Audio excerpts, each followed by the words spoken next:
Hello, everyone. Welcome to the Touchknot channel. Joining us today is Ross McEwen, one of the principal voices on the subject of heraldry and how it interacts with Scottish clans around the world. Ross is also a self-described follower of the Touchknot channel. Welcome. Good to have you here. Hello, Ray. Thank you very much indeed for having us. And Fesco Kivita Hashif to all your listeners here and around the world. It's a great pleasure to be with you from the Kingdom of Fife here in grey and damp Scotland. I know it's hard to believe, but yes, the sunshine was here yesterday, but it's gone today. So I see. it's just us. Yeah, we've been up and down with sun and rain lately.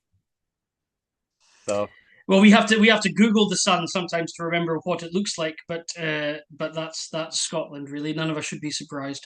that's what I hear, yes.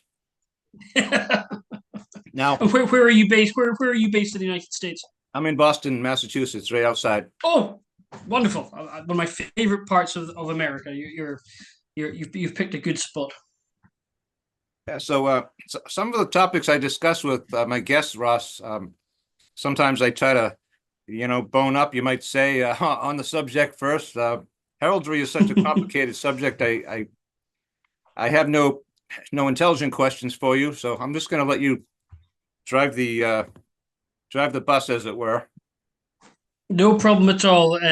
Let me just my IT seems to be having a moment. So heraldry.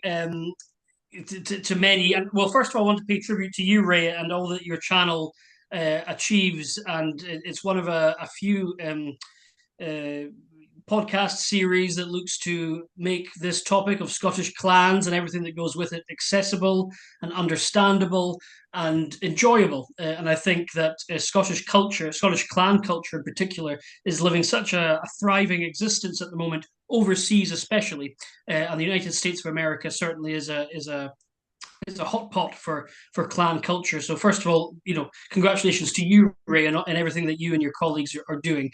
Thank you. Heraldry certainly does fall into that category of everyone's. Well, not everyone, but most people have heard the word, and if they were pressed, what does it mean? They might answer with shields and helmets and God knows what else. But Sure. but what actually is it? Is it just a plaything for tourist shops and people with big ideas about themselves, or is it something more? And thankfully, in terms of heraldry in Scotland and Scottish heraldry, it is a great deal more.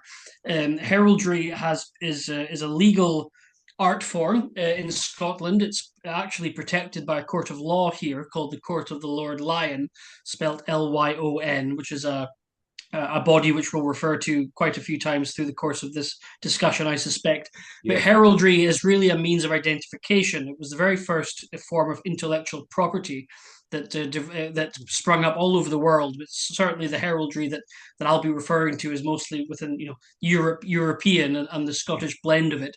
And Okay. really, it was one of its many uses was to identify individuals for a population that was largely illiterate. So rather than learning how to read or write, you could identify someone by their shield or by their crest, and we're going to talk about what they actually are soon. So heraldry is identification, first of all, but what it's morphed into over the last 500-600 years in Scotland, certainly the last 352 years in earnest, is a wonderful blend of art, culture, history, science, law, and community. So Scottish Hmm. clans have existed for a lot longer than heraldry has. The origins of most clans, most enduring clans and families, we're talking 900 years or thereabouts, Sure. certainly 700 to 800 years. Yep. Heraldry as a bona fide legal art form in the way that we know it today came into force in 1672 when King Charles II created something called the Public Register of all arms and bearings in Scotland. And what that translates to is the book with all the coat of arms. But who has coat of arms? Is there such a thing as a family crest or family coat of arms? Well, the answers to the questions 2 and 3 is no, there's not. And right at the start, Ray, to say to your listeners, and this is one of the most common misunderstanding. And when I say that, I put the blame at the feet of heraldists like myself for not making enough noise about what is and what isn't proper heraldry. But there's no tourist shops, especially in Edinburgh, which is just over the water from where I'm living just now. They'll have you believe that everyone has a family crest, a family coat of Yes. arms, and if and if you're a McHatton or a McPherson or a Donald or MacLeod, then here's for a small fee, you can purchase your family coat of arms and hang it on your house or get it tattooed on your skin or Yes. whatever. But heraldry, principally, if there's only two or three things that your listeners take from this discussion, is a heraldry, a coat of arms only belongs to the individual to whom that coat of arms was granted to.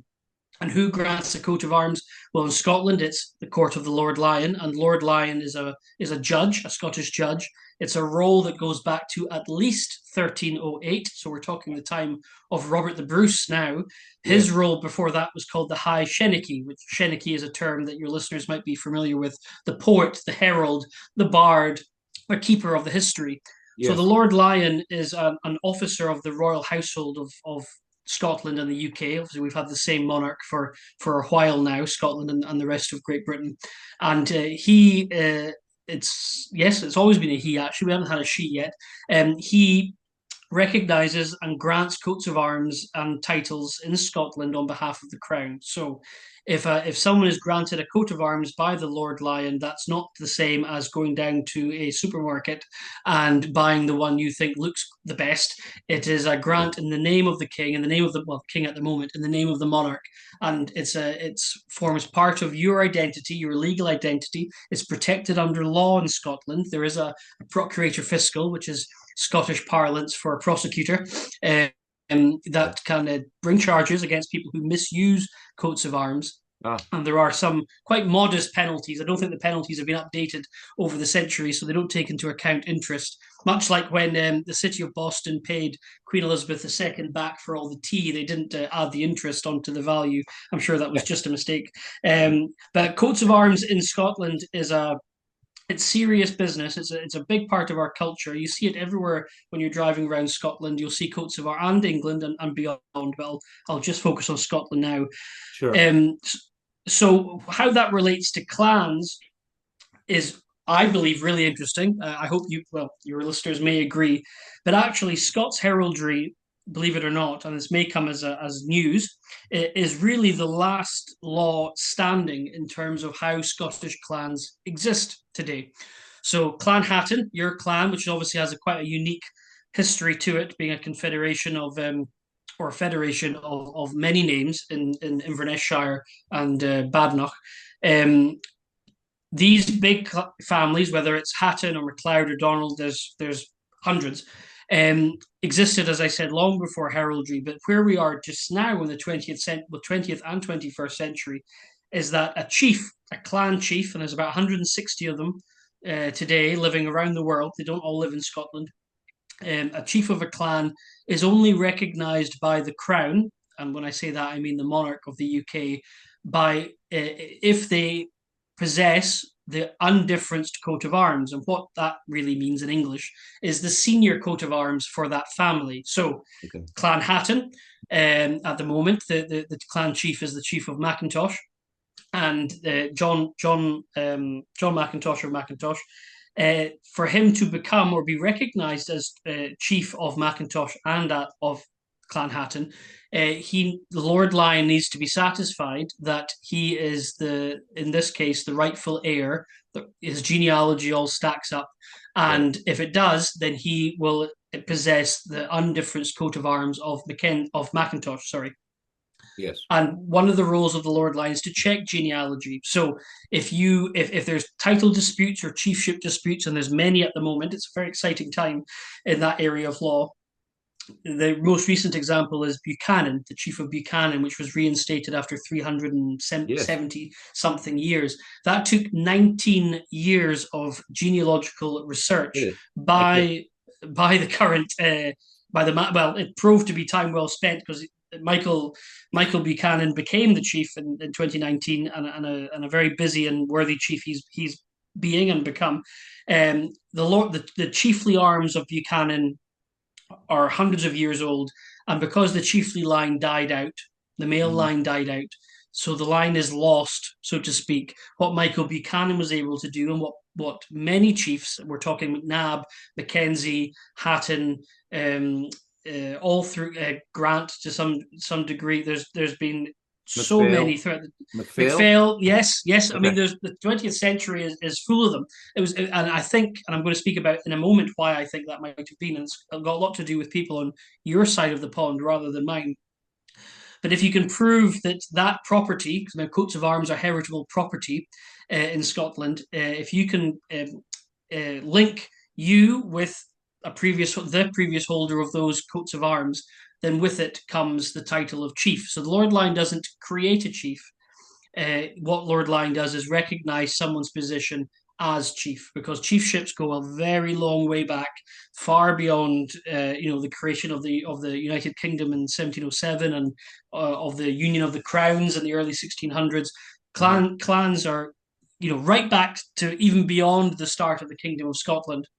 And what's really exciting for us here in Scotland is the excitement and the passion and the commitment and the just the love for Scottish clans and heritage that people on your side of the pond commit to it, because it's really, if you were have you ever been to Scotland, Ray? I've not yet. No. Well, when you do, it's not if, but when you do, and you attend, I mean, we have about 120 Highland games here. Some of them are large, but none of them are as, very few of them are anywhere as big as the games you guys have over there. When you do come to Scotland, you won't find many clan stalls. You'll rarely find any chiefs at games, apart from a few of the big ones or the important ones. You'll rarely find people wearing their crest badges, or some people just buy whatever kilt is cheapest rather than researching.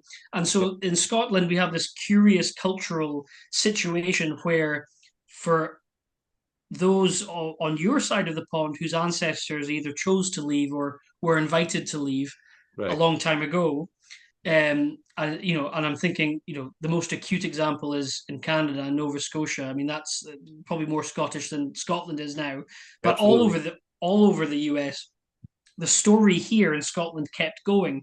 And so we've been through a bit of a roller coaster culturally as a country here, steering away from politics as best I can. But Ah, I think if we could inherit some of the passion and enthusiasm that you guys have, and in exchange, we could maybe give or be more open with, and I think we're getting there, more open with with our nation, with the quirks.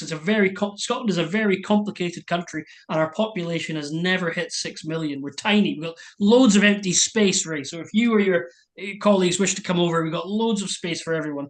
But and the Highlands, where I'm from the city of Inverness in the Highlands. The Highlands is larger than the country of Belgium, but we have only 300,000 people. So ah, Scotland's empty, but where a lot of people were sent to was the United States, was to Canada, was to Australia and New right. Zealand. And that's where you find the largest games in Clan McEwen, the Grandfather Mountains, the Stone Mountains, the New Hampshire Games, which I'm looking forward to meeting you there in a few Yes, months' time. absolutely. These games dwarf most of the games that happen here. I mean, there's a few exceptions that are quite large, but for the most part, and actually, one of the things that's really exciting, we were speaking on the 25th of June today. In a few weeks' time, the Inverness Games up in the Highlands well, I think we're hosting 15 or 16 clans. And I think that's the Really most. I think that's the most we've ever managed, and those games started in 1838.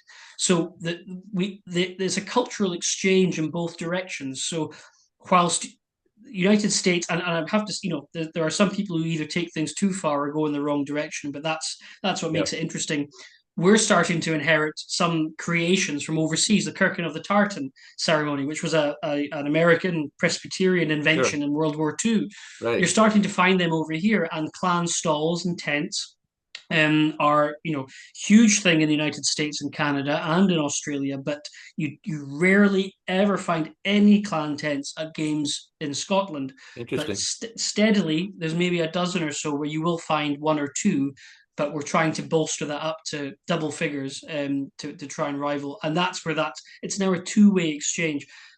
A word that the current Lord Lyon uses, you know, when describing the Scottish diaspora, the current Lord Lyon, Joseph Morrow, prefers the term "the living Scotland," which I think has a much better tune to it, but also I think is probably a bit more accurate in explaining this bond and mutual relationship that the New Yeah. World has Right. with us. And where that comes into, and where heraldry links to all that, is a lot of the chiefship campaigns to re-establish a chiefship of a clan. And why is that important? Well, can you have a clan without a chief?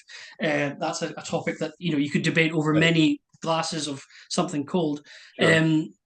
Is done via heraldry, and a lot of the gusto and the enthusiasm and the interaction for that is coming from the United States and places like that. We just had our gathering, McEwen gathering, 2 weeks ago, and we've been without a chief since 1449. So that's, we missed all the big pages of Scotland's history. Right. And we had 161 clan members appear, and I would say two-thirds of them at least were from the United States or from North America at least. So you guys are the fuel to the engine that's over here. And I think we're entering a very exciting time where we can exchange not just heritage and history, but looking forward and what are clans for. And that's one of the topics I find interesting when I watch podcasts like yours, is what is a clan for? Is it just dressing up and going, "Och, aye"? Well, sometimes, because that's the fun bit. But also clans, back in the day, because remember, clans were not a genealogical phenomenon. You weren't always related to one another by Okay. blood. I should say. Right. But they had, they took part in economy, agriculture, military, commerce. They had a purpose as well as the drinking and the Ochais. Today, our clan crest is a oak tree trunk. So we do a lot of tree planting around the world, and Clan Hatton and all the different clans within Hatton. Some of them have their own little projects that they work away on. The McPherson Museum, which is just the most wonderful facility in Newton Yes. Moor, and free of charge to get in. I mean, it's really quite amazing. I mean, that's looking to inspire people to look forward as well as backwards, because it's one big global cultural story. And what heraldry does is provides that anchor, that legal anchor for clans to be recognized. You have a similar thing in the United States with the recognition of native tribes. There's a lot of Native American tribes who would seek official recognition by the US government. Yes. It's different in many ways, but it's the same sort of aim. So for us, at the moment this year, MacDonald of Glencoe, which is a chiefship that which went extinct quite a long time ago. There's a gentleman in New Zealand who believes he is an heir to Uh, the chiefship of MacDonald of Glencoe. And so the Lord Lyon is the official that reads through all the documentation. As I said, he's a judge. There is a lawyer acting on behalf of the petitioner. And okay. sometimes the chiefship of Carruthers, which was about 5 or 6 years ago that was decided, there was two claimants, and they actually, Lyon Court actually sat as a court of law, and you had two people battling it out, claiming to be the rightful chief. And Right. DNA testing is not admissible in the UK yet, so DNA doesn't come into it at all. It's just what's written down, which is why paperwork is so important, which is why heraldry is so important, because it logs everything. There's a story when you read a coat of arms, whether it's, again, in your world, McPherson or Mackintosh or Yes. Davidson or beyond.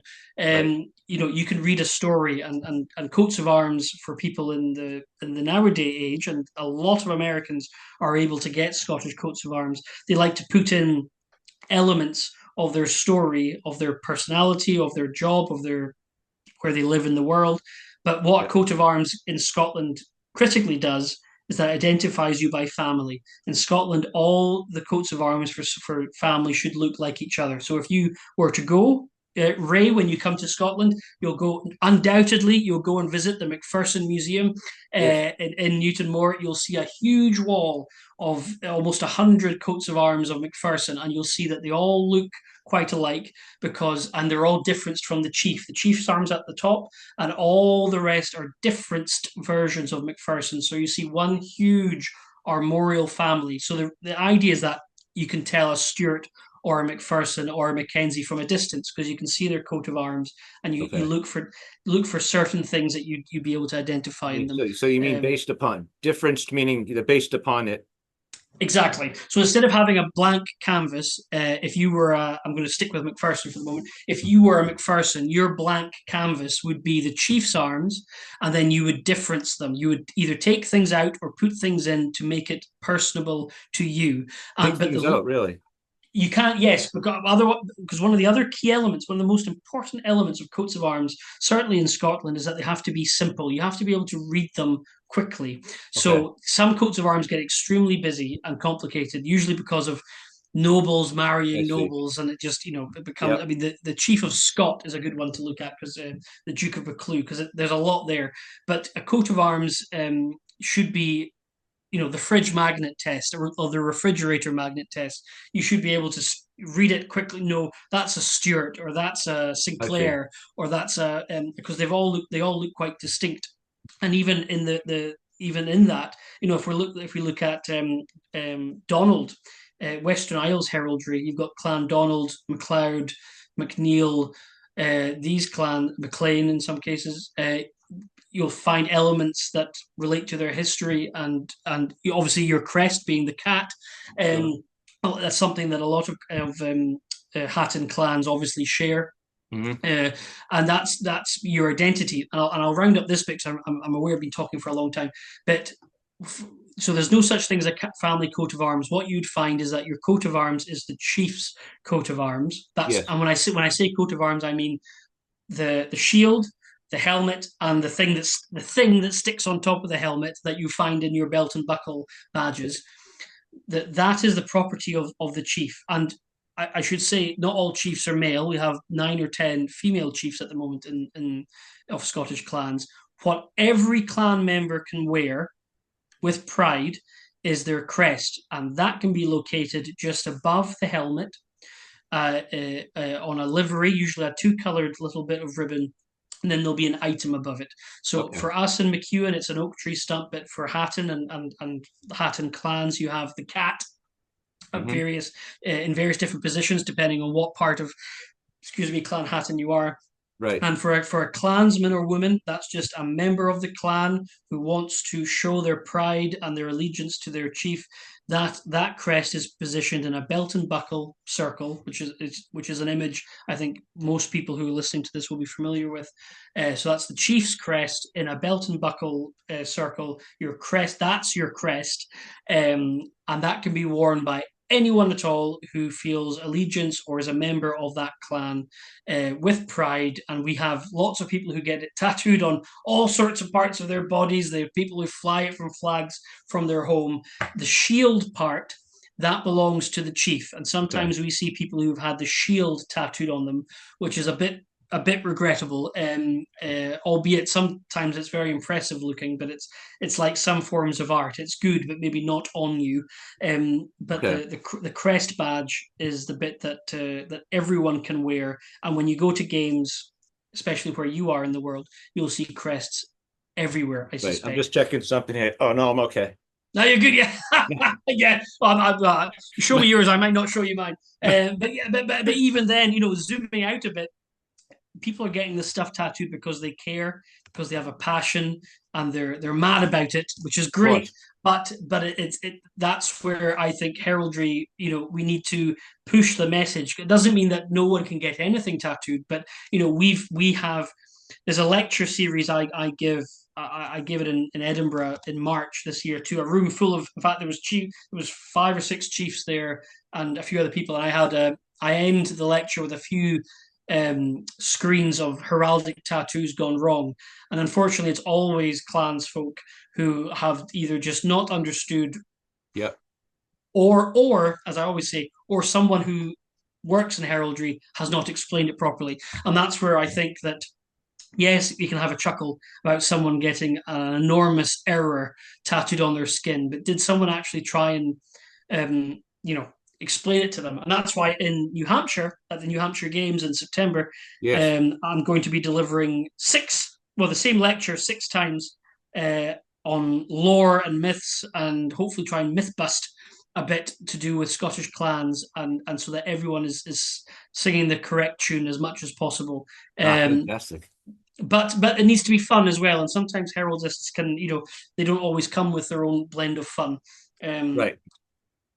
so that's a very long answer to a short question, and trying to explain heraldry in 30 minutes is absolutely impossible. But uh, for how it relates to clans is, for me and for Scots here, heraldry, as I said, is that after the Battle of Culloden in April 1746, when Bonnie Prince Charlie lost for the last time. That's why my first language is English, because the Highlands kept losing battles. Um, because clan chiefs used to have their own judicial powers, they used to have their own courts, they used to have a lot of military power, and they were sort of kings of their own patch. Sure. And all that was stripped away after Culloden. The British government of the day wanted to dismantle the clan system as much as they could, which they largely did. But heraldry is the last law they didn't get rid of. So thankfully, we have a way for clans to officially exist and are officially recognized by the monarch, which gives them legitimacy. And as I said, it mirrors in some ways the process that Native American tribes go through in the United States at the moment. Right. But heraldry is far more important to clans and their existence than I think most people are aware of, and there's lots of plans to try and create new ways for clans, men and women, to display their heraldry and display their clan allegiance and celebrate them and their history and going forward.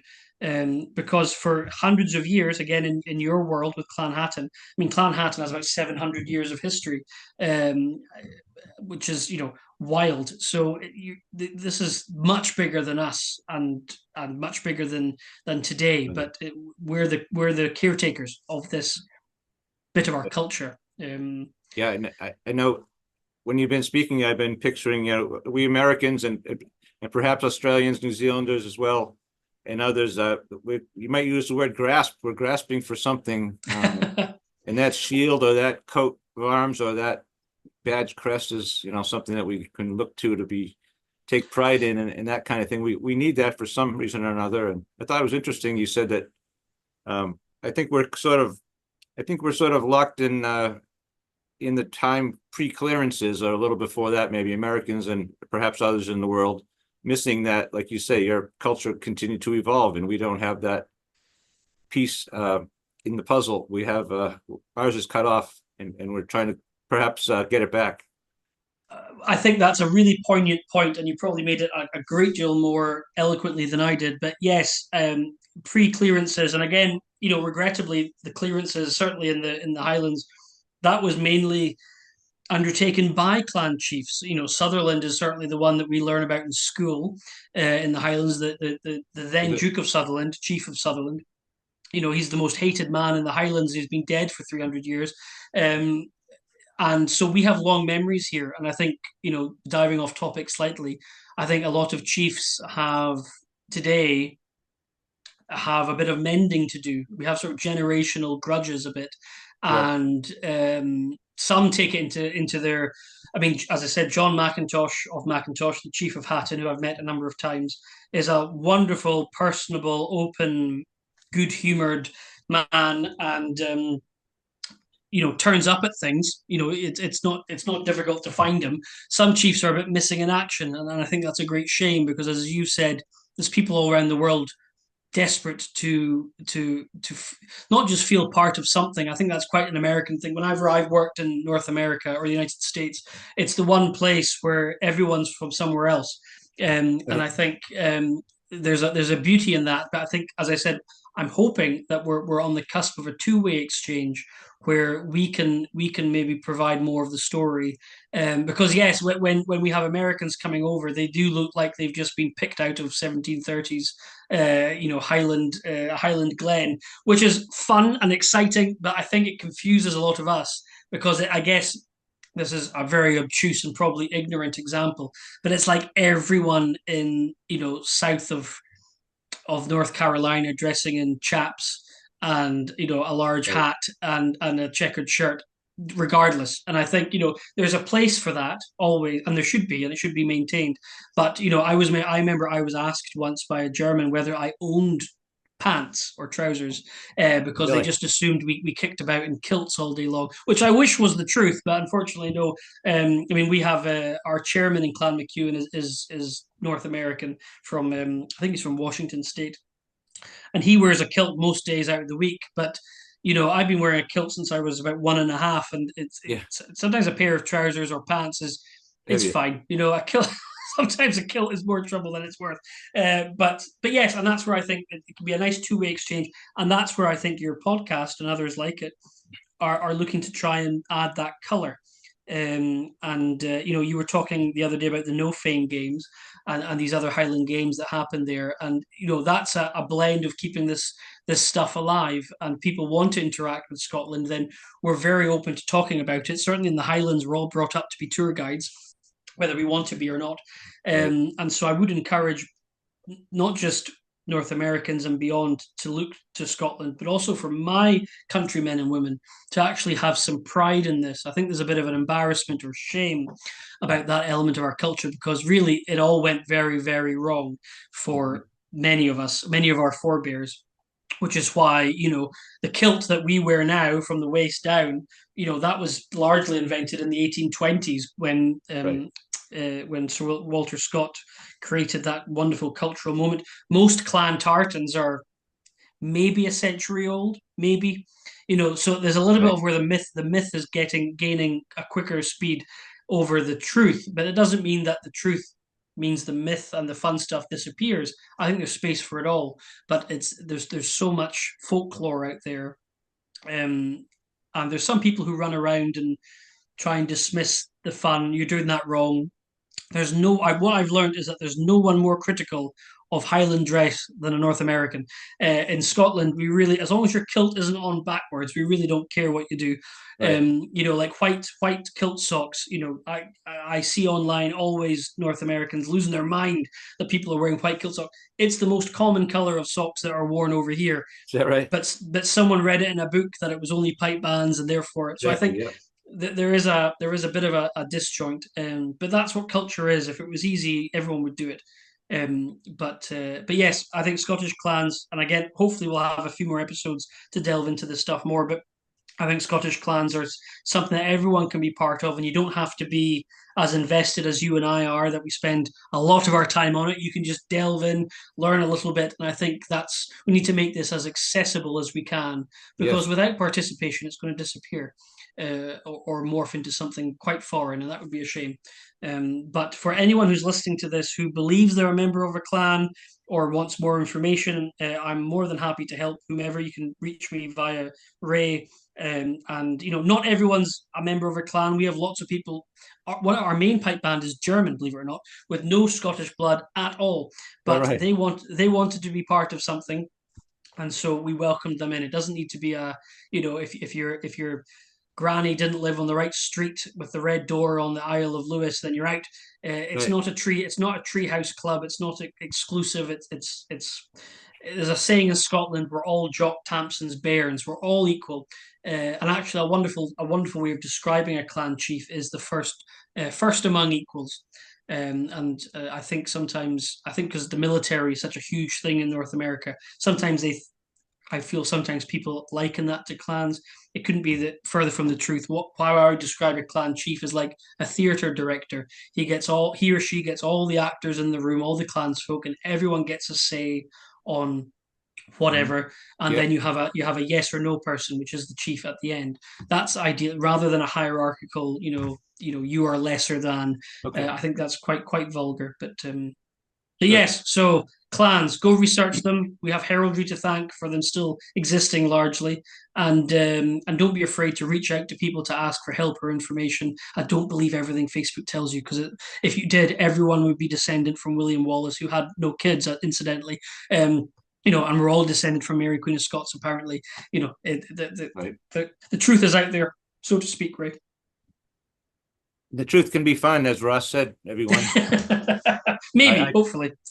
well, that's about all I speak on the touch knot is the truth. It may be it's history, and I try to make it fun.